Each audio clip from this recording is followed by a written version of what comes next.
Berlin's new Archbishop is from the Rhineland, and he loves the carnival season celebrations there. There's no carnival tradition in Berlin, or at least not much of one. Ja, liebe Narrinnen und Narren lesen, ja. Meine ersten Sitzungen, die ich in Köln mitgemacht habe, war die The first carnival gathering I attended was organized by the Catholic Men's Association in Cologne. I thought, carnival. So I went dressed for the occasion. And everyone else was wearing black suits. It was a gala evening, so they all dressed formally. I was the fool.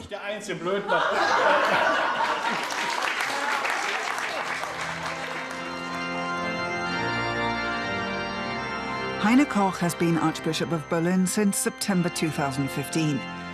He's a man with a common touch, and he wants to motivate people. The church doesn't exist for its own sake. You have to get out. It's not a place to sit back and put your feet up. The church has to be political, says the Archbishop. It must uphold Christian values without shying away from conflict. But it must also be open to change. We want to develop this community. We want to learn, not just say that's the way it is. We want an alliance that's prepared to learn. Berlin's Catholic Church is cosmopolitan. Faith is no longer simply a social reality. The Archbishop views the lack of faith as a challenge to bring people into contact with Christ. He goes out and interacts with the people. Heiner Koch, I'm the bishop here.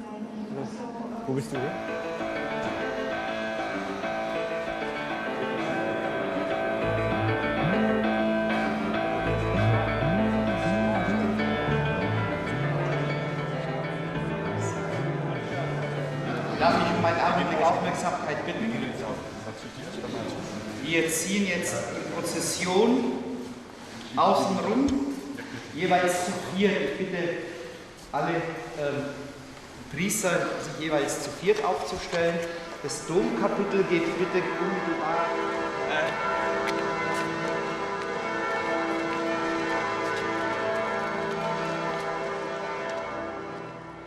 The week before Easter, Holy Week.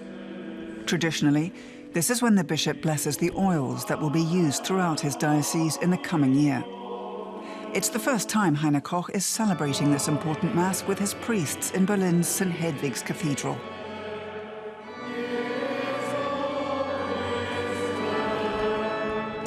We celebrate this Holy Mass on the morning of Maundy Thursday. The holy oils to be used in the sacraments are blessed. The chrism with which we are anointed in baptism, the oil with which the sick are anointed, and finally, the chrism for the ordination of deacons and priests. That's a sign of special unity with Christ, and of course it unites me with them very intensely. I feel it on this day, which is embedded in my relationship to these priests beyond the ceremony itself. I feel something like community vibrating, the community of priests. It's a very important task for the bishop to maintain and support this community.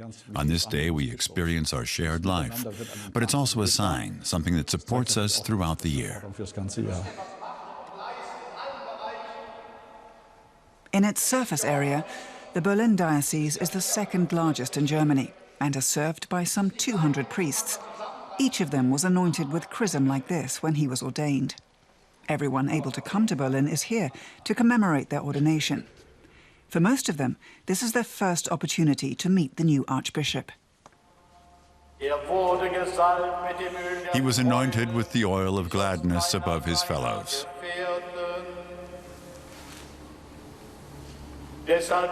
Therefore, we beseech you, O Lord, sanctify this oil with your blessing and fill us with the strength of the Holy Spirit through your Son, Jesus Christ.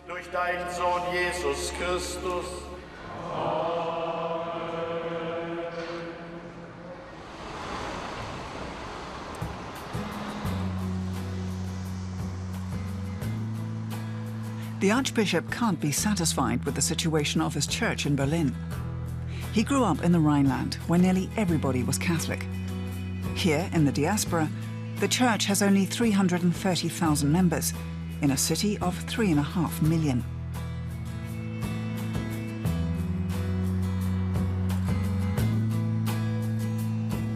But the Catholic population of Berlin has been boosted by migrants from Poland, Southern Europe, and Latin America. Every fifth Catholic in the diocese is not native to Germany.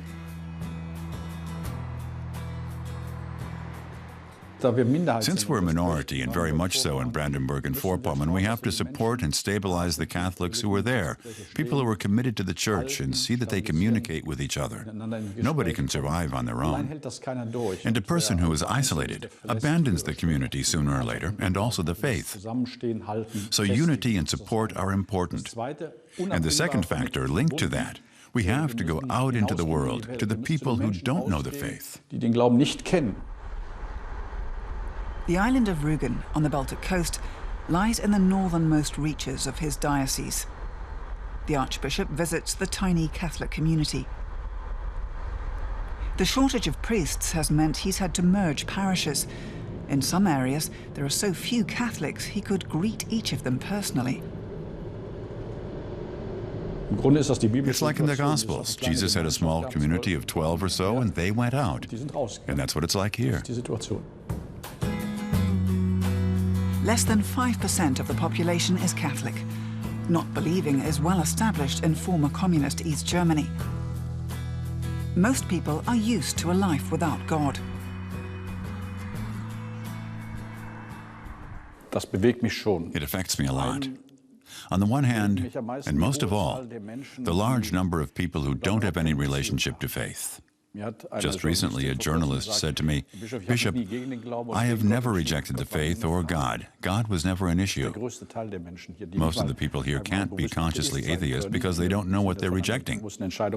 I'm haunted by the question, how can we confront people with the question of God's existence? How can we make them wonder if perhaps there is a God, with all the consequences that it would have for their lives? And secondly, I ask myself about the few Catholics who are here, especially the children and young adults. How can they find a community in which they can support each other? Wie können die eine Heimat finden, in der sie sich gegenseitig stützen? Guten Tag. Ja, ich bin ein Gemeindemitglied. Ganz einfach. Von hier. The Archbishop arrives in Bergen, the largest parish on Rügen. Although it's a weekday, lots of people have turned out to meet him. They're curious and also have clear expectations. What sort of person is the new Archbishop?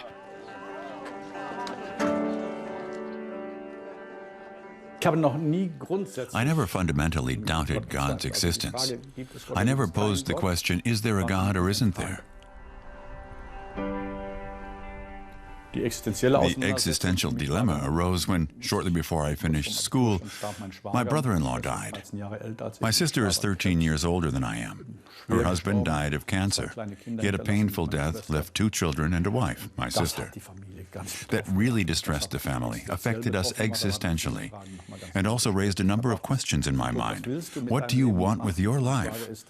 My brother-in-law was 29. I thought, who knows when I will die? Looking back, what will I say was good about my life?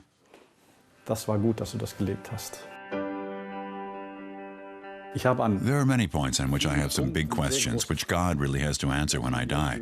Like why? All the explanations I know from philosophy and theology on the subject of suffering are inadequate. But I can live with the fact that I don't have an answer to all my questions. The Christian faith is not the answer to all questions. I'll certainly die one day with some questions still unanswered. Aber mit Fragen werde ich sicherlich eines Tages auch sterben.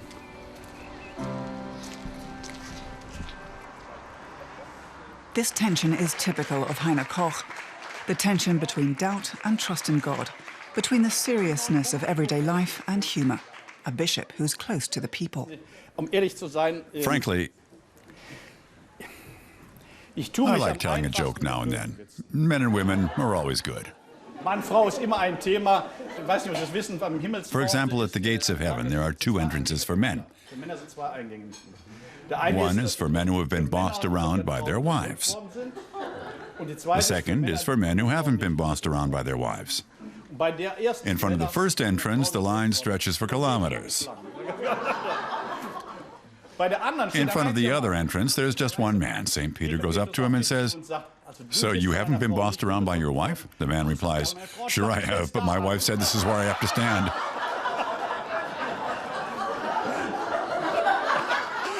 So you know that one.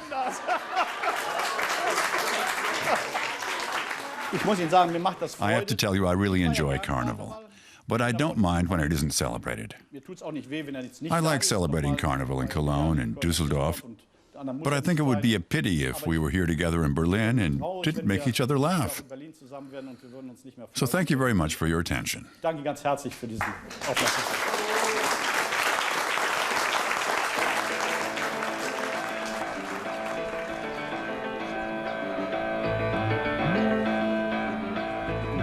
Preparing for the Archbishop's first Mass on Rugen. Koch wants to encourage the little flock, raise the question of God, as he puts it. An important task. In this non-religious region, the future of the Church depends to a great extent on the course the Archbishop sets. Ich würde am Anfang eine liturgische Öffnung machen, dann würden Sie grüßen. Genau. Leiten Sie aber gleich zum Kyrie über. Also sagen wollen still werden, dann geht's los und ab da mache ich weiter. It's not easy to believe, to venture this leap of life, especially in a society in which many people say, "I don't care about God. The subject doesn't interest me." To say then, "Nevertheless, I give my heart against the current." That is hard. And 1,000 sermons and religion classes don't help.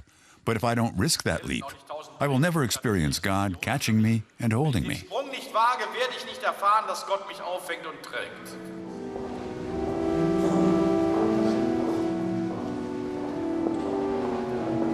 Koch is a missionary with heart and soul. He's deeply committed to communicating his faith. It's probably the most important thing in his life.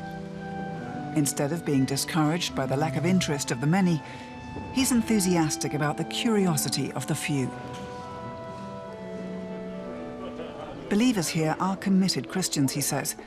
They're not simply following a tradition or a convention. The Archbishop from the Rhineland has become an expert on Catholic minorities.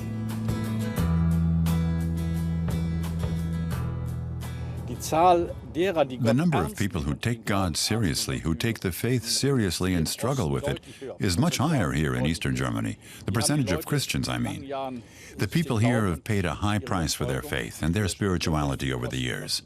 The dreams of their lives were broken on the Berlin Wall. People who lived through that stand together.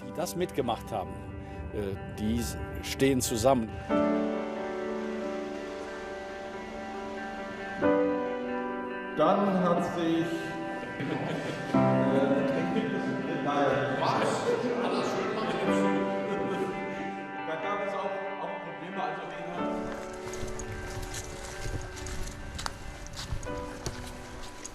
It's exciting, and I'm learning a lot.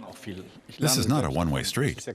I'm not trying to sell something. I want to explain my way of seeing things, the Christian way of seeing things, the message of Jesus Christ. But it's a learning process. Christianity is a learning process. By arguing with people who think differently, Christians have developed their faith and discovered new aspects. There are always various points of view, and sometimes we meet people who say, "I'm not a Christian and I can't believe in God." People like that sharpen our faith.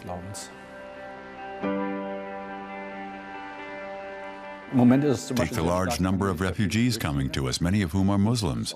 Our society is uncertain about how it should react. And it also raises questions such as, what unites us in this society? What holds our life together? Germany underwent enormous changes in 2015. Refugees transformed the country. More than 1 million arrived that year, and many more are expected. They're confronting Germany with its biggest political and social challenge since reunification. At first, most Germans were enthusiastic and anxious to help. Now many are feeling insecure. Mass demonstrations have been held. Xenophobia and nationalism have gained ground.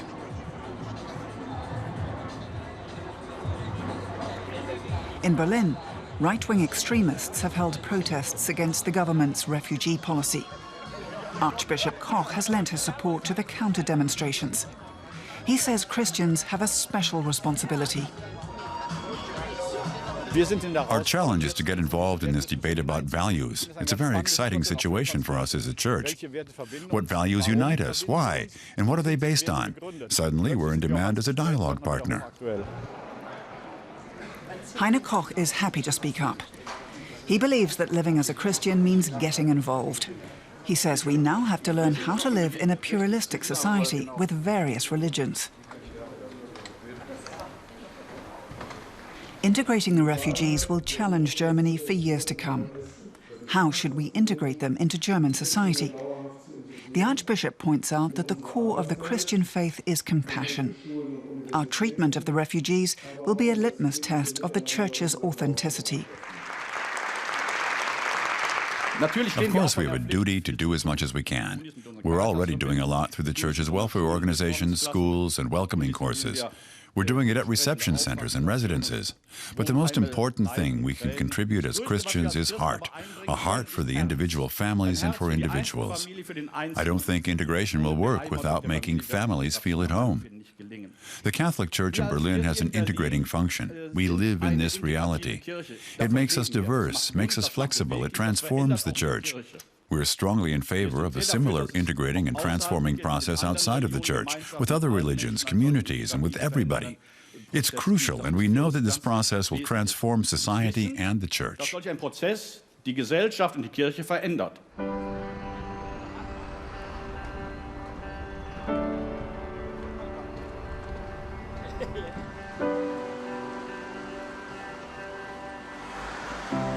The essence of the Christian faith is not that there is an absolute thing, but a person, a you, a heart. People only experience this God when they give him their hearts. Love is the only way. I find it very moving that when Jesus gave Peter responsibility for his church, he didn't ask him, "What do you believe? What are you able to do? What equips you to perform this task?" Instead, he asked him 3 times, "Do you love me?" I'm convinced that you'll only experience the core of the Christian faith through love, through being loved and being able to love. That was the way I discovered the faith, and I think it's the only way of discovering the core of the Christian faith.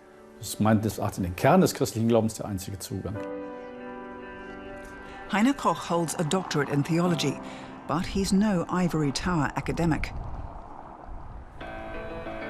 He was Bishop of Dresden, where 75% of the population is non-religious. When Pope Francis appointed him Archbishop of Berlin in the summer of 2015, he'd only been in Saxony for 2 years.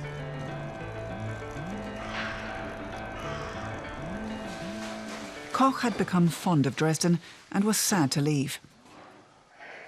However, Berlin presented an exciting challenge.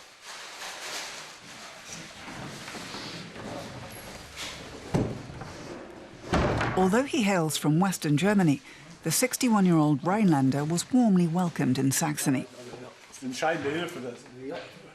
He represents a humane and compassionate church, so that even the institution's critics reluctantly admit that he is valuable to society. In Dresden, he experienced xenophobia and the rise of the populist Pegida movement. He boldly sought dialogue with the extremists.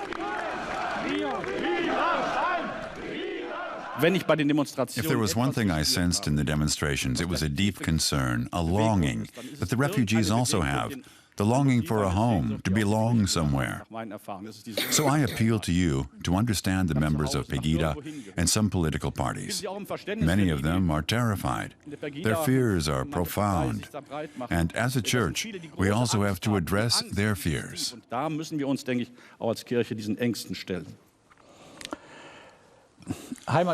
is a place with which I associate memories and vivid experiences with people with whom I feel at home, people on whom I can depend, who are fond of me irrespective of my position or status, and to whom I mean a great deal. To me, home is not a place or a context. It's something that's always growing and has to develop. Koch grew up in the Western German city of Düsseldorf and was ordained a priest and later a bishop in Cologne. He associates Cologne with a mega event that he was mainly responsible for organizing, World Youth Day 2005. More than 1 million young people from all over the world traveled to Cologne to celebrate their faith. It was Pope Benedict's first trip back to Germany. I wish I could ride the Papamobile up and down the entire grounds and be as close to as many individuals as possible. It was the first time I had been part of such a large international gathering. For the first time, I experienced what Catholicism, the global church, really means. Theoretically, it's obvious, but it was different experiencing it concretely. That there are various points of view, structures, ways of discussing, of celebrating, of praying in this church. I discovered that it's a good thing not to view other people as foreigners, but to see that their points of view and their ways of behaving can enrich my life.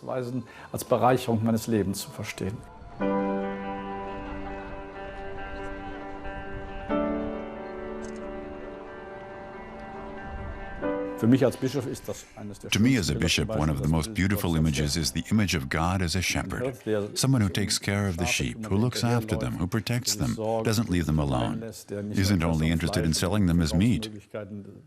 I think it's a beautiful image. That's because I'm always asking myself, what kind of a shepherd do you want to be? How do I, as a shepherd, want to reflect something of that divine shepherd?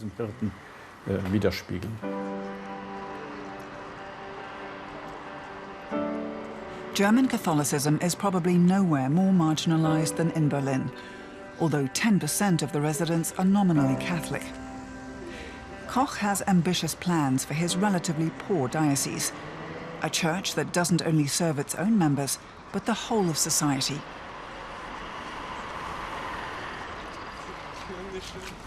Since World Youth Day 2005, youth work remains close to his heart.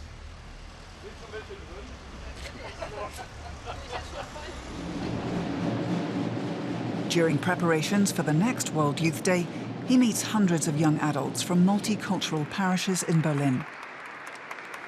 Together they celebrate Mass in a Berlin church.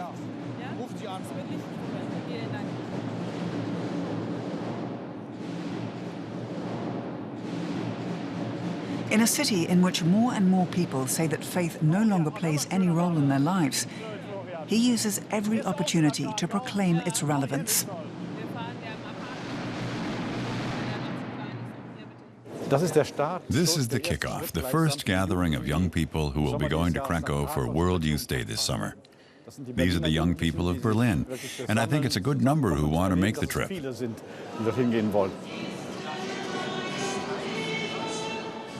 Experiencing the Christian faith is not in the first instance an intellectual activity. I think reflection is the second step. The first step is to experience it together with other people.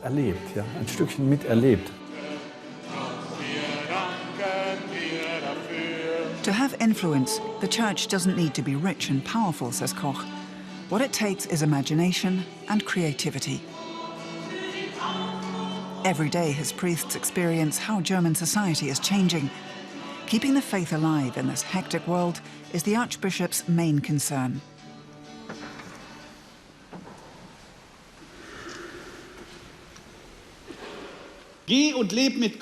Go and live your life with God. Don't forget God, who has taken you into his heart, and then you will show compassion to your family, your friends, and to everybody. But get going. You have to get moving. You have to engage with life, even if it's sometimes hard. Engage with God.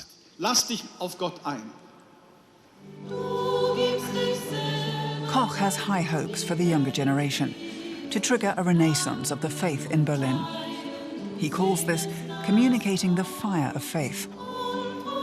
He knows that if the church doesn't communicate this fire, not a single spark will be kindled.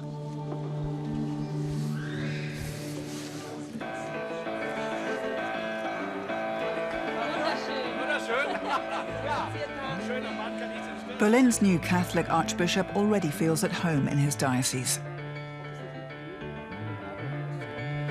Heiner Koch has the humor, the humanity, and the feistiness that the German capital demands. In looking for new ways to communicate the faith to contemporary society, he's become an impassioned missionary.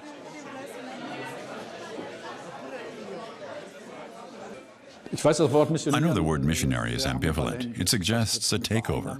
However, it's one of my fundamental values. We're ambassadors. Christ has sent us to bring the faith, not just for the sake of the institution, but because he is convinced, and so are we, that it does a person good to believe. It gives us strength to live and fulfills a longing. That's why I feel I have a duty, for the sake of this message, not to remain silent.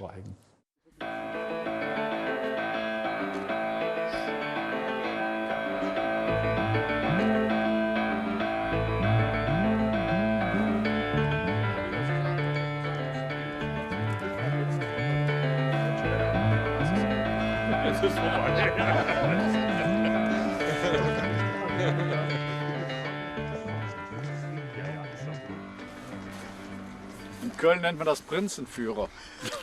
Immer weiter, immer weiter.